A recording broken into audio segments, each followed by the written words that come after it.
for making it on a cold Thursday night. Merry Christmas. Wish your families as well a Happy New Year. Giving you a couple things related to my manager's report and some things for the January 14th, 2013 council meeting. Just a note, talking to Councilmember Jim a moment ago, to residents about clearing sidewalks and kind of helping each other out as much as we can. In the town that spawned Mr. Rogers and Mr. Rogers' neighborhood, I guess the point of the moral of the story is to look out for your neighbor if you can. Be patient with the neighbor who's driving in front of you or the one who's coming alongside you. It was a kind of storm event yesterday that I think was a mix of wintry sleet, snow, and ice, and temperature variations that made it hard, and it came during a time when there was a lot of cars out, so it's always tough to plow around those kinds of streets. Our city crews did an outstanding job. They were working through the night last night. And as you can imagine, we have repairs to make from time to time. We broke in a new plow, so to speak. We have a new plow, and one of its cylinders broke on its mechanism to turn it, so some of the guys were working through the night making repairs. But I commend the staff for doing their best. If you get out of Latrobe and drive through Greensburg or Irwin or Murraysville or Route 30, you'll notice there's snow everywhere. And there's snow in their communities as well and on their parking lots. To residents and homeowners, please make an effort to clear the walks.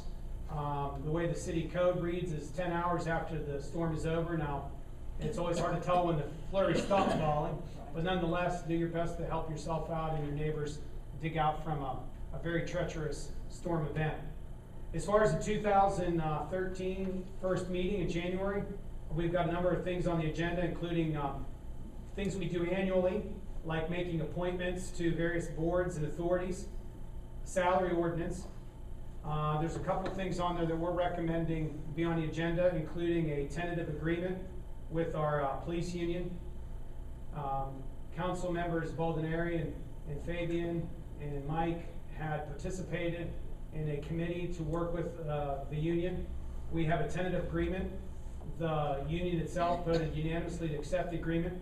The agreement includes wages, 2% raises for each of the next 3 years. It includes an increased contribution to health care. It includes an adjustment in longevity for new hires, which is favorable to the city. An adjustment to the language with residency requirements and bereavement as well. Again, the FOP voted unanimously to approve that, and we're going to look to do that. This is the first year I think I've been told for quite some time that we've not had a binding arbitration agreement and have been able to avoid the extra cost of binding arbitration. I talked with Sergeant Santa Clara this morning. He said it's been 18 years since they had an actual contract like this. The unit was very interested in getting an agreement. I think 2% raises, if you look at what other cities are doing, are very much in line, if not a little better than even some of our neighbors who've recently signed agreements. And yeah, I've shared of the tentative agreement. Yeah, I've basically shared those points, but we're working those now into the fabric. You know. Would we have time to have that? So Yes.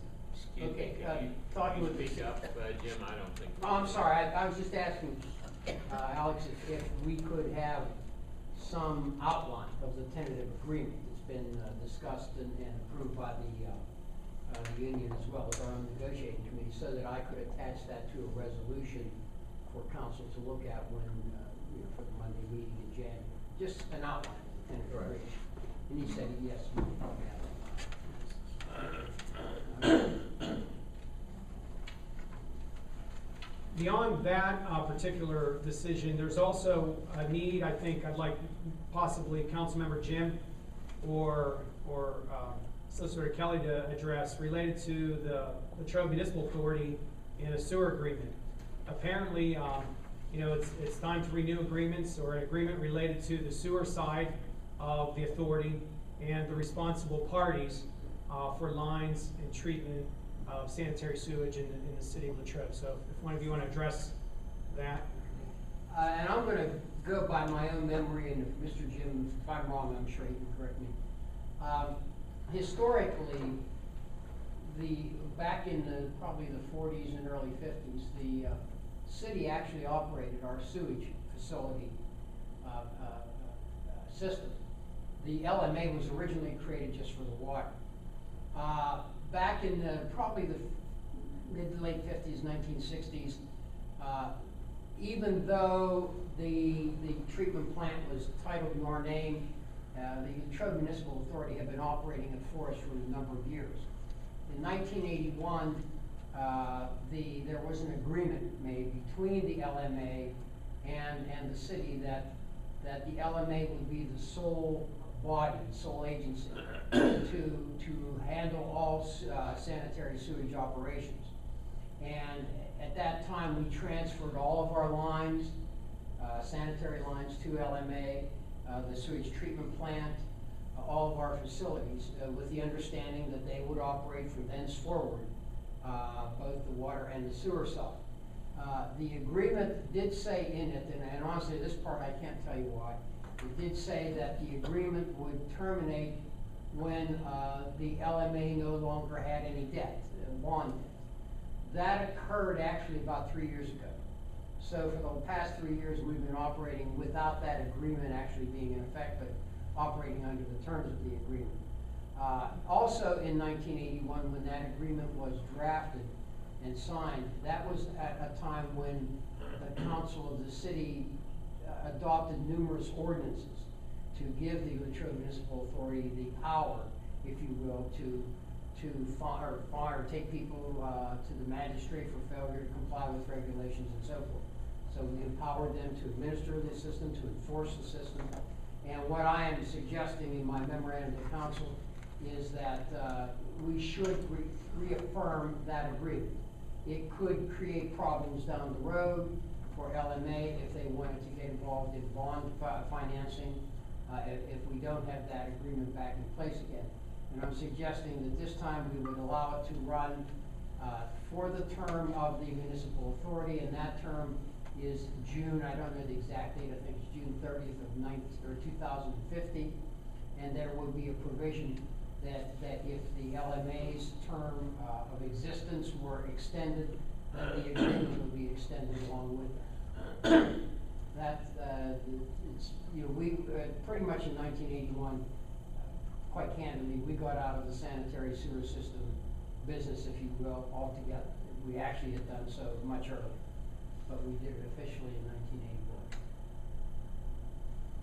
So, Mr. Jim, if I'm wrong in things I've said. I think you stated it very well. The bond council for the Latrobe Municipal Authority asked that it be reaffirmed. And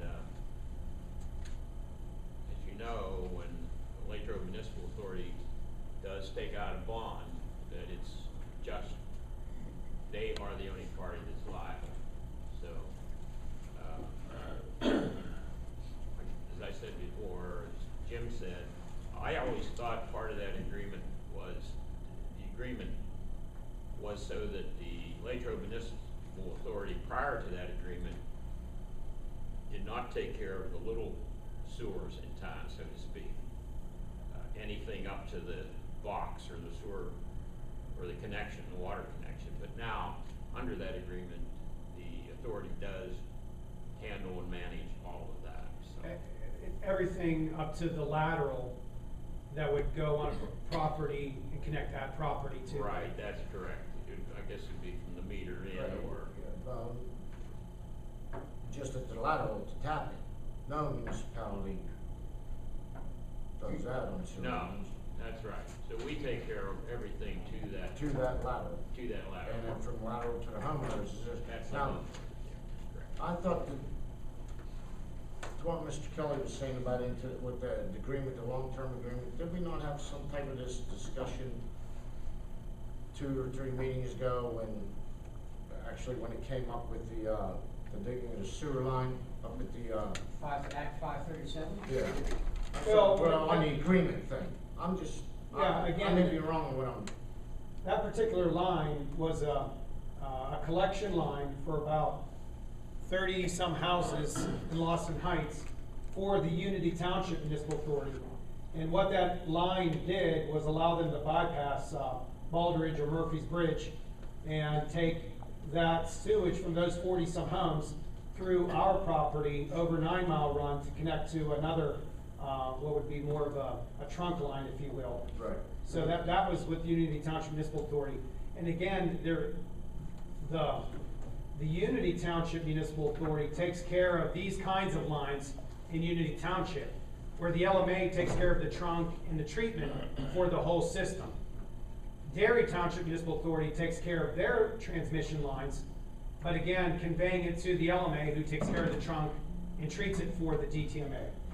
The LMA for the city takes care of all of our transmission lines, Right. and as well as the trunk lines, as well as the treatment of the sewage treatment plant. What we're really talking about is there are two agreements, if you want to think about it. Well, There's the that's what I- 1973 That's only one agreement. agreement, and then I thought we had another agreement. There's a But I- 1973 agreement between and among LMA, UTMA, and DTMA, Right, Derry okay. Township. Okay, but that is for a regional operation, let's say, of sewage facilities.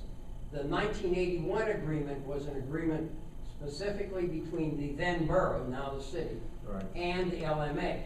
Okay. And in 1981, the borough said, to me without question, we're getting out of the sanitary sewer business, even though And that's what we- unofficially the LMA had been handling it probably for 2 decades. But we want to make it very clear that LMA now is going to be both water and sewage. We're not involved, we're putting all the sewage lines into their jurisdiction, et cetera, et cetera. That answered my question. Yep.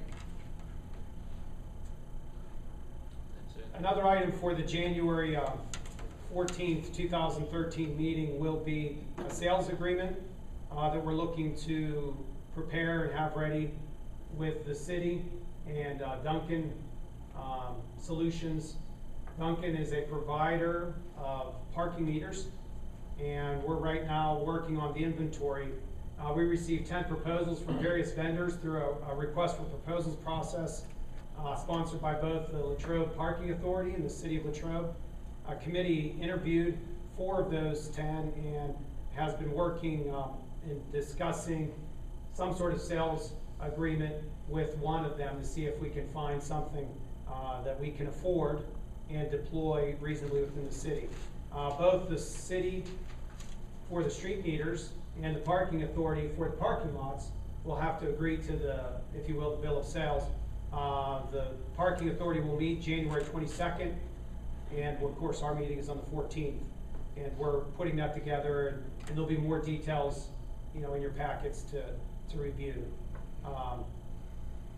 We've obviously had to work close coordination with Dan Hudock, the solicitor for the authority, and Mr. Kelly as well, to make sure we're doing all our things properly as it relates to the request for proposals and bidding requirements for the city.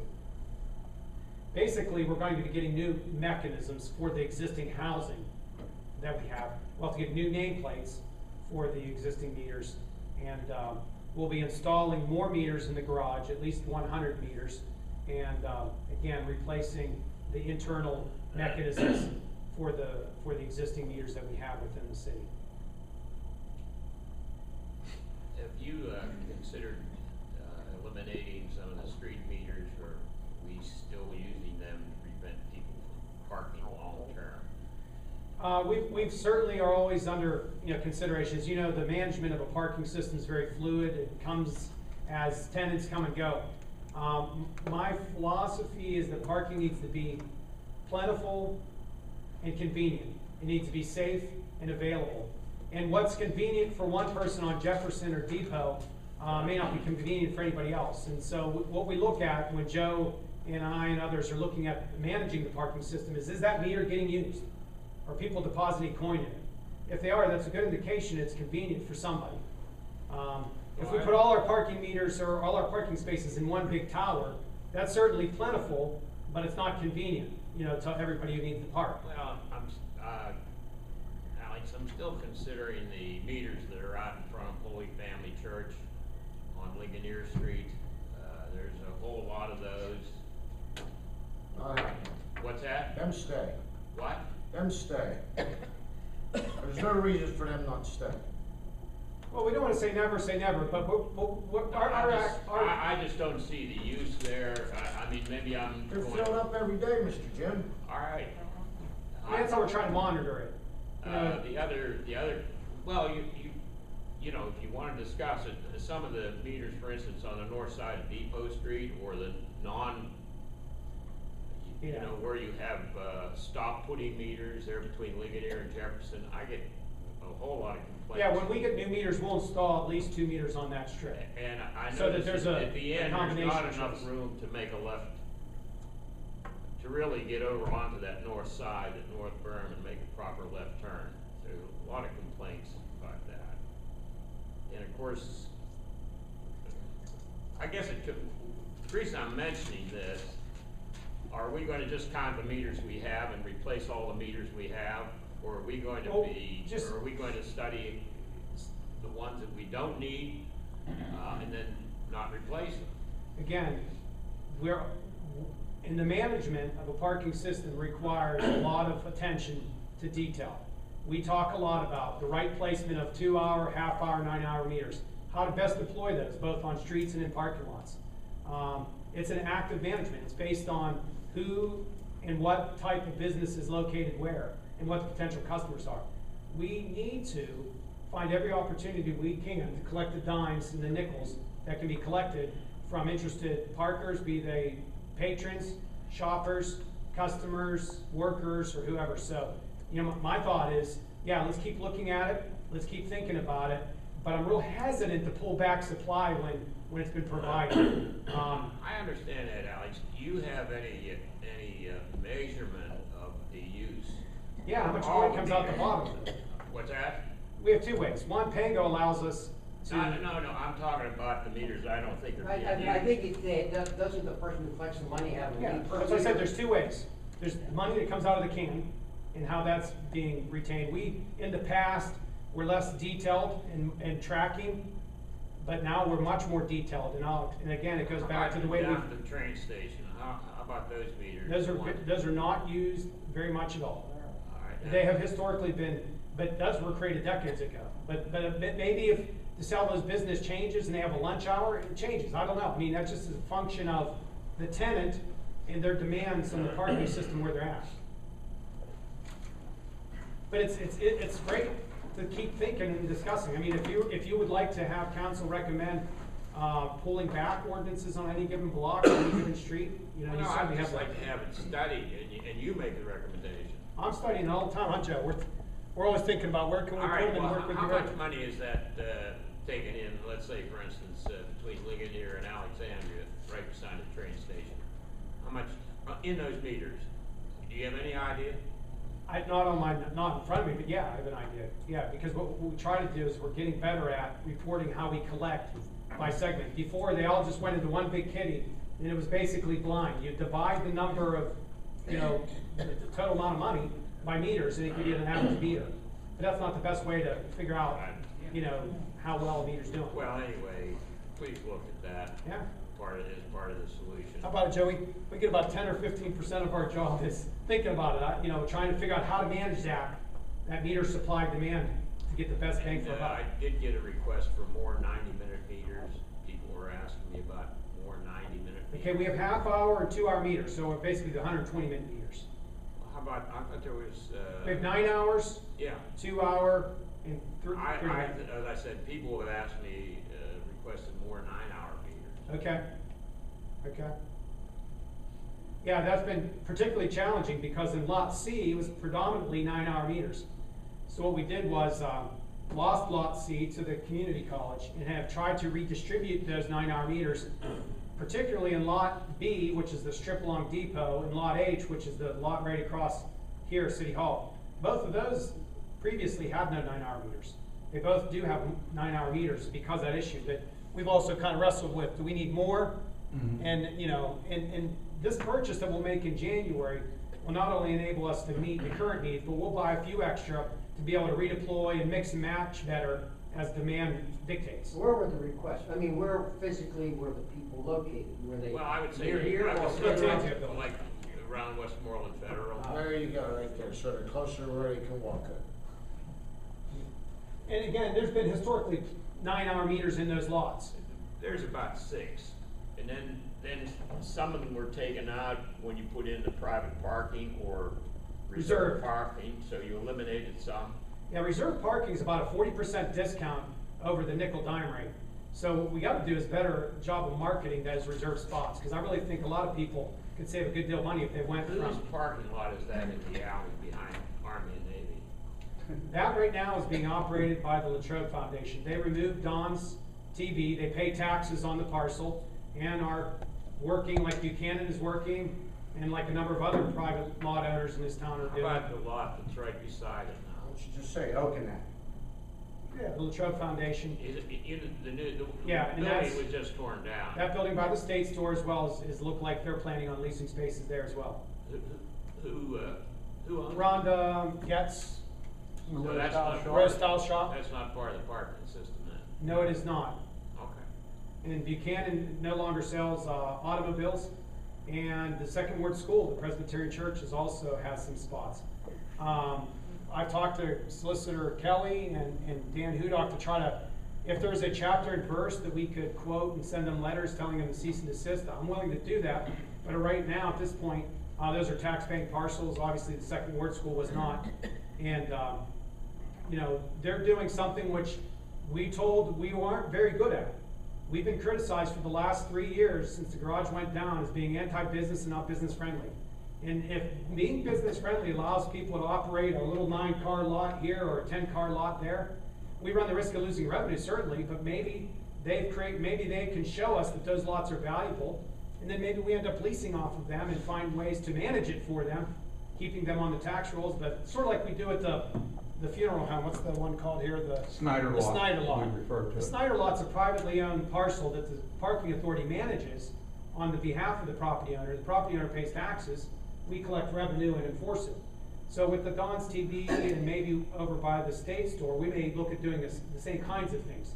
But let's face it, both of those buildings were removed blight, are still in the tax rolls, and, you know, hopefully they're helping out the businesses in town. Is there something isn't there an ordinance in the city that says that they cannot, that There's an no individual cannot? no direct ordinance that says that, Mr. Miller, but I know it has always been the city's position, and I've been doing this for 30 years, that you cannot have private lots for hire. Yeah. Where that occurs is if you look at the zoning ordinance.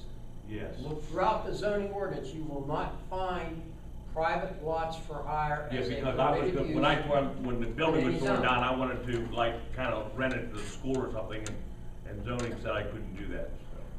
Yeah, in these particular cases, and again, we can certainly play hardball, I imagine, but these are uses that these private owners have said, you know, they didn't come to us for a permit, they didn't ask Ann one day, say, can I run this use?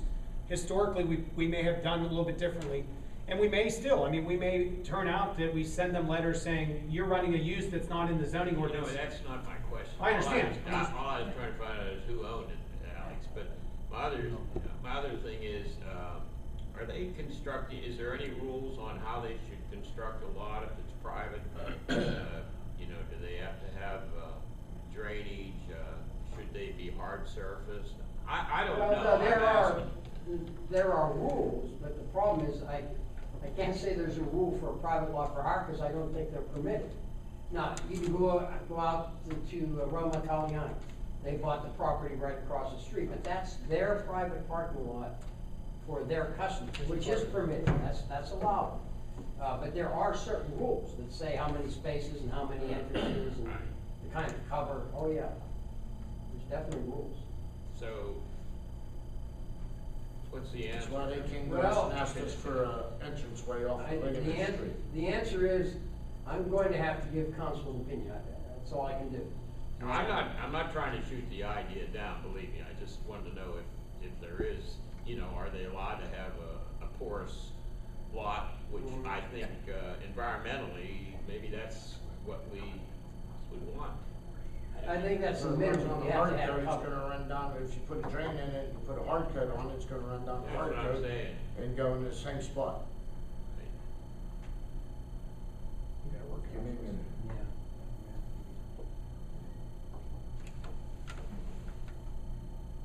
Another issue related to parking is an issue I've shared with council a bit via the internet and email, and that would be the opportunity to explore an agreement with Pango to assist in the selling of parking passes, allowing us to have the passes sold online. And there's a couple of benefits. One would be, it would enable us to be able to sell passes online and not have to print the passes anymore because we've already moved to a license plate-based identification system. When our parking enforcement officer sees a car that is at a meter that's expired, they run a license plate check on a handheld tablet computer. And if the person is paid through Pango, they go on to the next car. If the person's not paid, they write a ticket. They could do the same thing to manage the passes, so that if somebody has a reserves pass or a general parking pass, they could purchase it either at the city hall, they could purchase it with cash, they could purchase it with check, they could purchase it online, they could purchase it with their phone, they could purchase it at their office or at their home. And so what it would do is enable us to sell more parking passes more conveniently to people. The city saves time because we don't have FaceTime of having to deal with the customers. The customers would be interfacing on their own. And there's some advantages to doing that. But it's something that I'd love for council to consider, whether it's in January, February, March. There's no hurry. Certainly it's about making sure you make a good decision and see if it's in the value of the city. It would be a different agreement than the one that currently exists. And whatever the fee or charge per service would be, is a negotiable item.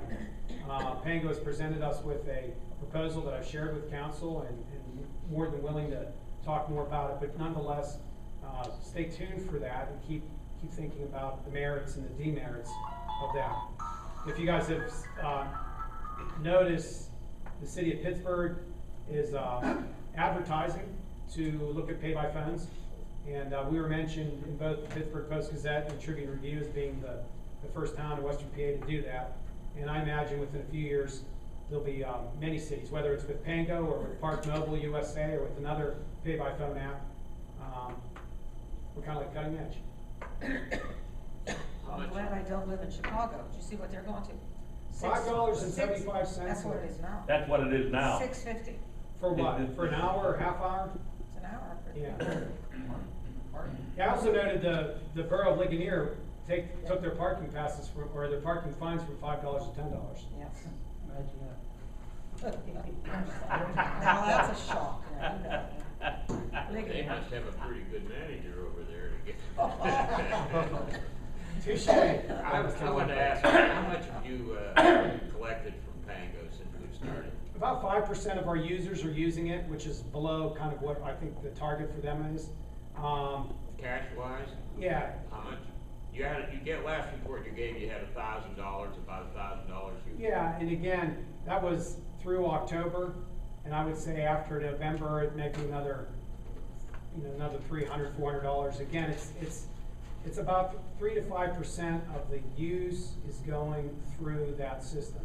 And I think for them on their end, and what they want to see nationally are higher percentages than that. I got to commend them for the marketing. They've done more to positively mark our parking than anyone else has. They're spending the money both in the bulletin and on the radio, and as well as doing other things, like if you like them on Facebook before December 31st, they'll make a contribution to the Westmoreland County Food Bank on our behalf. So They have a lot of positive things that they have done. Like I said, the paper. But it's like a lot of things. If you get 5 or 6 cities in Western PA that do mobile apps, it becomes more of a thing that people will expect, and it's slow, no doubt. Anything new? If you can do Pango here, Pittsburgh has an entirely different system. Apparently, there's no way to. That's correct. If we were betting, we would want the Pango horse to win in Pittsburgh. Oh yeah.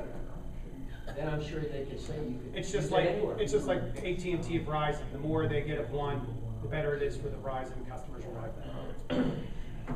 Richard, I'll try to get a more detailed report for you and make sure you get it so you have accurate. Yeah, I just have some interest in it. You should. Personally, I don't feel they're as sophisticated as what we're led to believe.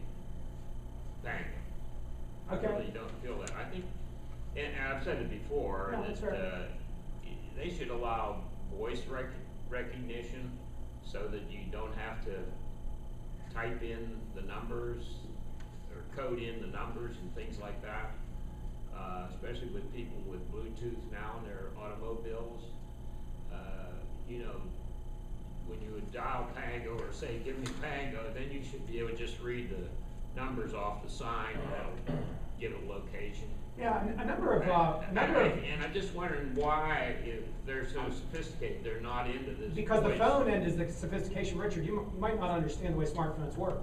The way the Bluetooth and smartphones work is I can make this be voice activated to tell the numbers I want it to tell, so that on the receiver end it will use those numbers. So I'm not sure exactly what you're saying. That's what But I'm the way saying. these things are designed, it's not on Pango's end. I mean, if somebody wants to actually speak the numbers, your Yeah. phone can be set up to do that, so that the other end is like a punch number. So I'm not sure what you're saying. I mean, Pango is about as technologically advanced Well, as you this can is the first do. time I've heard that explanation. I In mean, other that's- words, you're saying with your cell phone or their cell phone. That's why it's called a smartphone. But what people don't Oh, have is they're smartphone. using a regular cell phone, and yeah, they're gonna have to punch How some much numbers. is that each month? This particular one month is about $65 a month. Depends on what you want. Yeah, depends on how much data you get and what plan it's in. You have to Sometimes they're take too an smart, you automatic call data people pack. when you know what to call people. That's what I thought. Mine does something. And then you can do, voice. You do all kinds of things. Oh, yeah. I don't want a phone that's smarter than me. Well, it doesn't take much for me. I mean, like I say, it calls people and they ask them to call. Another thing we'll do at the January meeting is, chapter 256 codification. I don't know if you wanna mention that. It's a Bring, yeah, all the resolutions we did last year, as we normally do, we take all of them and embody them in one ordinance. You mentioned tax ordinance, I think. Yeah, I mentioned it, but you can Yeah, explain. tax ordinance, we'll have that under administration and finance. You on police? Go ahead. I had a request from an individual who called me about the non-use of Jake brakes, within the city. Essentially, Jim, a Jake brake means that you do not have to hit the pedal with the brake. It will slow down these big rigs, but what it does, it creates back pressure out the exhaust and you hear the pump, pump, pump, pump, pump. And it's an individual who lives on Main Street and is disabled. And he asked me to bring it up. He said other communities do not allow Jake brakes on the large rigs. And he asked if the council would consider that, consider something concerning it. What was his concern? I mean, it's Noise. Noise? It's noise. It's like having no muffler, if you know what I mean. And Maybe is you he see those on the located hill, at don't a they? point where they're constantly stopping or slowing down, or is that? Well, yeah, just as soon as they take their foot off the gas, it'll Jake brake and give you that pump, pump, pump, pump. It's a But combustion loud. brake, lets combustion out, creates the rig to slow down so they don't have to use their brakes so much. If you've got a triaxle loaded with 23,700 pounds. Well, I mean, you run I in- guess, can it be disengaged as they go through the city? Yes. And then They have re-engage once switches they're on out? and off. Okay. Bit of our fire equipment has them. Yeah. Yeah, and, So then you're you would telling have us- to, exempt, police and emergency vehicles and city vehicles from any ordinance that you'd pass. Mainly for on the hills, aren't they? That's what I thought. Right They're away. used- Apparently they're being used through Latrobe early in the morning, 1 o'clock, 2 o'clock. You know, and it's very noisy. I understand Blairsville, maybe Stuffy, you know more. Blairsville. Gary. has no Jake brake, Derry has no brake retarder. Ligonier. Yeah, I'm Ligonier gonna has ask you no a brake practical retarder. question, how do you really enforce it? By the time the noise drives you nuts, the truck's gone. Well, you know what, Jim? I mean, I'm not saying we couldn't have an ordinance, just linked up to it. I've heard that truckers that see it will disengage it. Okay. That most will not violate that. I'll look into it. Well, anyway, I wanted to know, go on the agenda. Sure. Be just a motion for me to prepare and advertise the necessary ordinance, going to the police department. Well, I'd like it for consideration, so that, everybody has their input for the next meeting. Mhm. You probably have to post signs coming into Latrobe on that too. Yes, you would. We like signs, don't we, They're Joe? mostly out of town drivers probably. You gotta put signs on Yeah. Depot, coming in both ways, Lincoln. They'll learn because they, you know, once they see the sign, You're looking at about 10 signs, It'll get around. if not Truck more. drivers will dull you. well, Yeah. be a good time. Right. You can't smoke, and you can't use a Jake. No more hot times in this town tonight. That's right. Don't be. Gonna clean this town up, there's a new Yeah, sheriff in town. right. No driving. Okay, what else, anything else? If I may go back to Richard's question about the parking lot up there on the drainage and that, as long as they have it graded right, we have no, let's see, where was that? Pretty much what it says in our ordinance here, if we have a problem with their property up there and we get, seeing how they are not coming out onto, Depot, they have no egress there, and they're just egressing out into the alley. And we have no runoff from heavy rains or anything of their gravel or anything, just being it's gravel lot. As long as we have no problems with that, according to what our ordinance says, we have no right to make it hard to work with drainage in. Environmentally, Environmentally, it's safe. probably Still better good. not to have Environmentally, it's better off running through the channel that way than it is going to Right. the storm sewer and then right to the Right. creek. Okay. That's ordinance 154-24, if anybody's interested in looking at Thank it. you. That starts at 154-17.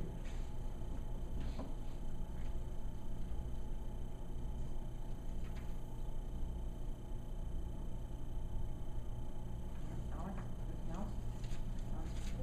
Jim, anybody else? You done? Alex, We do have a few letters coming in for boards and authorities, Yeah. and we do make those appointments in January again. But, the public is still welcome to submit a letter of interest. I believe they've been posted on our website as well as advertised, if anyone's interested in knowing the specific vacancies. It's also getting to be that time of year where petitions will be circulated for interested parties and the various elected official offices as well in town. January. Question? on, up there in Lloyd Avenue, I knew there was an issue with some of that, decorative paving they did along the sidewalk, did anything come of that result? I know there was a meeting, but I was out of town, as you all know. Yeah, I mean, How did that go, or as far as I know, well received. I mean, these carriers, explanation why we had to get 3 different colors, or, I haven't heard anything about colors. okay. I guess it's, in the eye of the beholder, the taste. I know Terry asked me about it, he said he was having a meeting, and that's when Yeah. I had to go out of town. Other than, that's the first I heard anything about colors, but anything, we've heard positive comments. What it did was, we've historically had people who have not done the best cutting their grass along that strip, and at times have had even code letters sent to them. Now they won't have to worry about cutting grass. All And, if anything, it's been pretty well received, and others are interested in figuring out how we can spread it out and down. I haven't heard anything better. Okay, we done? Be safe. Okay, thanks. Thanks. Happy New Year. Happy New Year. Happy New Year.